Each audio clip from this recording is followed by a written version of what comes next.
A NATO ally just got an ultimatum: hand over Greenland or face the consequences, not behind closed doors, not wrapped in diplomacy, but spoken like a threat, the nice way or the more difficult way. And the line that changes everything is this: the White House refused to rule out military force against a partner inside the alliance that was built to stop wars. Because this isn't a real estate play, it's a watchtower strategy, a system designed to lock the North Atlantic before Russia slips through, before China buys influence from the inside. Under the ice sits $4.4 trillion in leverage, 7.3 billion barrels of oil, and 25 of 34 critical minerals that decide who controls the future. If you want to understand what's really happening here, stay with me. Now let's break down the problem. What's happening in Greenland is not a misunderstanding. It's a new model of power. The United States is treating territory like infrastructure, not something you negotiate over, something you secure, like a firewall.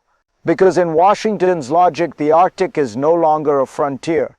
It's the top floor of the battlefield. If Greenland stays outside direct US control, the argument is simple.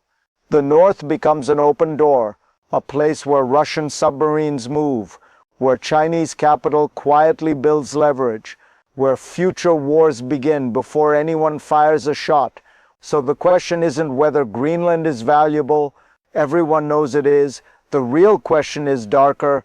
What happens when an alliance stops being a shared promise and becomes a protection contract? This is why Europe is panicking. This is why Denmark is cornered. And this is why the language has turned from diplomacy to coercion. Now we need the backstory, because this didn't start yesterday. To understand this moment, you have to understand the Arctic's rhythm. For decades it was frozen, strategically quiet, politically boring. Then the ice started retreating, and the map started changing without permission. In the old world, control came from oceans and oil. In the new world, control comes from choke points and minerals, and from who can move ships, sensors, and missiles where nobody used to live. That shift rewired the Arctic. Suddenly Greenland isn't a remote island. It's a hinge, a lever, a place where military detection, resource extraction, and shipping lanes collide. At the same time, the balance of power hardened. Russia built an ice fortress. China expanded quietly through money and projects. And the US woke up to a terrifying idea. If you don't own the platform, you don't control the system. You just hope the system stays kind. And hope is not a strategy. Now watch what happens when pressure becomes action. Because the first crack didn't come from war, it came from a demand. The first crisis detonated the moment the US stopped pretending. Greenland wasn't discussed as an ally's territory anymore. It was discussed like a target. The president didn't offer a proposal. He delivered a choice: the nice way or the more difficult way. And with that sentence, the entire alliance heard something else. A warning, a test, a message that power is back on the table. Because when the US refuses to rule out military force, even against a friendly kingdom, it signals a new doctrine. Security is no longer shared. Security is purchased. Security is enforced. Denmark tried to respond like a traditional ally, spending money, offering cooperation, promising defense upgrades. But the tone from Washington turned humiliating, as if support was irrelevant, as if commitment was not the currency anymore. And that's the real crisis. Not the island, not the ice, but the collapse of the old rule book. If this is the kind of world you want decoded in real time, follow the channel, because the next piece explains the system underneath. Now let's expose the hidden mechanism driving this move. Here's the mechanism most people miss. Greenland is not the prize, it's the platform. And platforms don't just give you territory. They give you control over everything that moves around it. Control over the GIU key gap, control over tracking, control over denial, control over early warning, control over who can hide and who gets exposed. That's why this is being framed as existential, because without the platform, the US becomes reactive, always late, always responding after the threat has already crossed the line.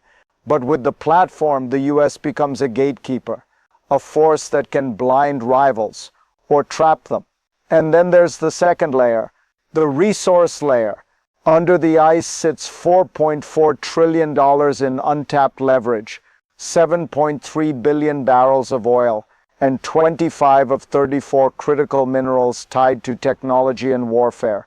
This is why it feels like security, because resources are now weapons, supply chains are now battle lines, and access is now dominance. So what happens next is predictable. When you need the platform, you escalate until you get it, and that escalation is already visible. Now let's hit the second crisis, the one that turns strategy into confrontation.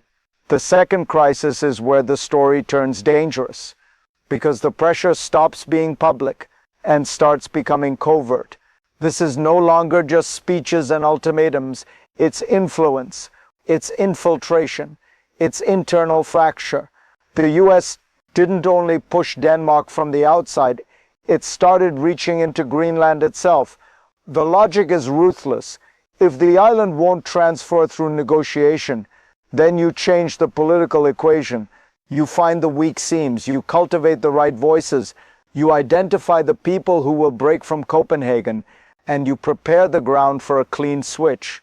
Not invasion, not occupation, a flip, a moment where Greenland declares independence, and the US walks in as the protector.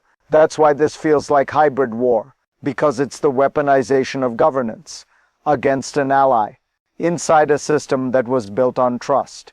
And Europe can sense what's coming. So it starts deploying soldiers, not to fight Russia, but to deter America from moving first. That's the escalation. Allies positioned against allies to prevent a fait accompli. And once that happens, the human costs start showing up fast. Now we have to talk about you, about ordinary people, and how system games become lived reality. If you live inside Greenland, this isn't theory. It's your home being discussed like a chess square. You're watching superpowers argue over your coastline, over your airfields, over what sits under your ground, and you're being told it's all for security. But security for who? And at what price? Because when Washington talks about a watchtower, it's not thinking about your identity, your language, your future, your right to decide what you become. You hear one side say, "We need you." You hear the other side say, "We own you." And suddenly your existence becomes a negotiation tool. Even your economy becomes a pressure point. Aid, deals, contracts. And the cruelest part is this. You can reject the sale. You can say, "We are not for sale," and still feel the ground moving under you. Because when giants fight, small nations don't get peace. They get consequences.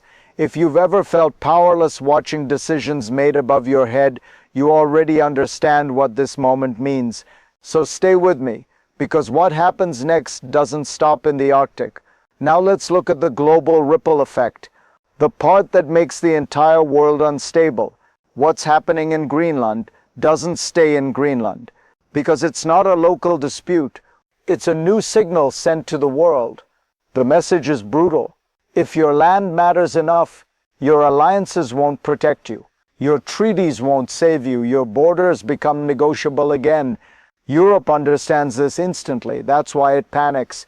That's why it tries everything but territory, more spending, more access, more troops on the ground, not to stop Russia, not to stop China, but to stop the United States from moving first. And that's the nightmare. The West is no longer aligned by shared values, it's aligned by leverage. At the same time, China reads this as closure. The Arctic door is being slammed shut, not with speeches, with physical control. And Russia reads it as containment, a tightening ring around the Northern Fleet, a sensor net, a kill zone, So one territorial demand becomes three escalations at once: a trade war threat, a military positioning crisis, and an intelligent shadow conflict. And once that precedent is set, there's no clean way back. Now the only question left is the future. Where does this go from here? And what kind of world comes after the nice way fails? So where does this end? There are only three futures now, and none of them bring the old world back. Scenario 1, the clean deal.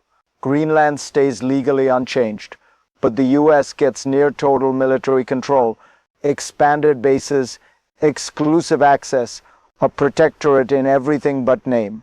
Europe pays more, Denmark swallows the humiliation, and the alliance survives, but only as a transaction.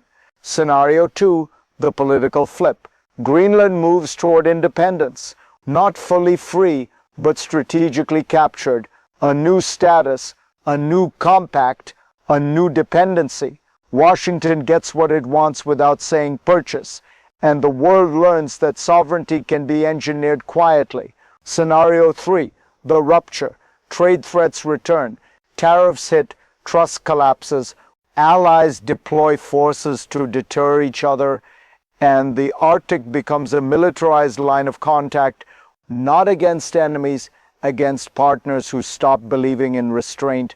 And here's the truth underneath all three. This is not just about Greenland, it's about a system shift, from rules to leverage, from alliances to enforcement, from persuasion to control. And once the world crosses that line, it doesn't uncross it. Now we reach the ending, the insight, and the one question you should carry into the next decade. So here's what Greenland really exposed. Not an island, not an ice sheet, but the death of the old illusion. For decades, the West lived inside a zone of peace, where allies didn't threaten each other, where borders were settled, where power was restrained by trust. That zone is gone, because when the United States can openly pressure a NATO ally, hint at military force, and freeze trade negotiations with threats, it proves the new rule. Security is not a promise anymore. It's a price. And in a world where protection becomes a contract, everyone starts calculating, not cooperating, not believing, just paying or resisting. That's why this moment matters. Because if Greenland can be treated as a lever, then nothing strategic is truly off limits. Not tomorrow, not anywhere. So the real question for you is simple. When the system stops being moral, who controls the mechanisms? If you want the next chapter of this story, subscribe now, because the Arctic is only the beginning, and the next crisis won't be about ice. It will be about the map itself.